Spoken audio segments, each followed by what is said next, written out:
ধরেন আমরা যে বাংলাদেশে সায়েন্স আর্টস কমার্স এসব নিয়েই পড়ছি, এটা বিদেশে আসার পরে আসলে কি কাজে লাগতেছে না বা আদৌ কি কাজে লাগতেছে এমন কোনো সিউরিটি আছে বা নাই তা না, আসলেই কাজে লাগতেছে আমাদের, যেটা হয়তো বা আমরা বুঝতে পারতেছি না।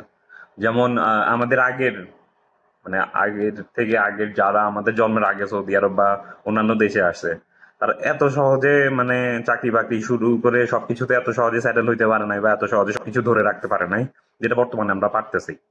কেন?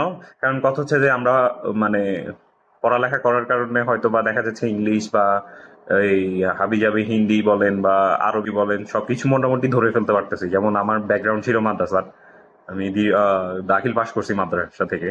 তো মানে আমার ক্ষেত্রে আরবিটা মানে ধরে ফেলা এতটা কঠিন হয় না। আপনার টার্গেট যদি থাকে আপনি সৌদি আরব আসবেন বা অন্যান্য দেশে যাবেন, তাহলে মাস্ট আপনার ইংলিশ আরবি এই দুইটা তো লাগবে। আর বর্তমানে দেখা যাচ্ছে যে হিন্দিটা মোটামুটি, হিন্দি বলতে ইন্ডিয়ানদের জন্য আর পাকিস্তানিদের সাথে কমিউনিকেশন করার জন্য আপনার হিন্দিটা মোটামুটি প্রয়োজন পড়তেছে, কারণ তাদের মধ্যে অনেকে আরবি জানে না, আবার অনেকে জানে, আবার অনেকে ডাইরেক্ট ভাষায় কথা বলতে চায়, যেটা বললে মানে তারা খুশি হচ্ছে। আপনার কাস্টমার ধরতে হইলে আপনার সব ভাষা মোটামুটি পারতে হবে, ইংলিশ বলেন, আরবি বলেন, হিন্দি বলেন। মোটামুটি আপনি চাইলে কেরালা ভাষাও শিখতে পারেন, যদিও বা কেরালা ভাষা অনেক কঠিন।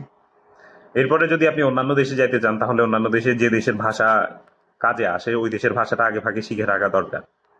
এমন না যে সায়েন্স আর্টস কমার্স এইসব আমাদের কাজে লাগবে না বা এইসব আমাদের বাস্তব জীবনে কোনো কাজে লাগতেছে না, অবশ্যই লাগতেছে। কিন্তু এই জিনিসটা আমরা উপলব্ধি করতে পারতেছি না জায়গা মতো পড়া ছাড়া। তো আসলে সবকিছুরই প্রয়োজন আছে, পড়ালেখা আমরা করি। আগে আমি নিজেও ভাবতাম যে এই পড়ালেখা করতেছি ঠিক আছে, এটা তো বাস্তব জীবনে আমাদের কোনো কাজে লাগবে না, বা আমরা যে বীজগণিত পাটিগণিত এগুলো পড়তেছি এগুলো কি আদৌ আমাদের কাজে লাগবে, না কাজে লাগে। কিন্তু কথা হচ্ছে আমি এখনো ওই জায়গা বরাবর পড়ি নাই, যার জন্য আমার এখনো কাজে লাগতেছে না। সো পড়ালেখার পাশাপাশি ভাষাটা শিখাটা অনেকটা জরুরি।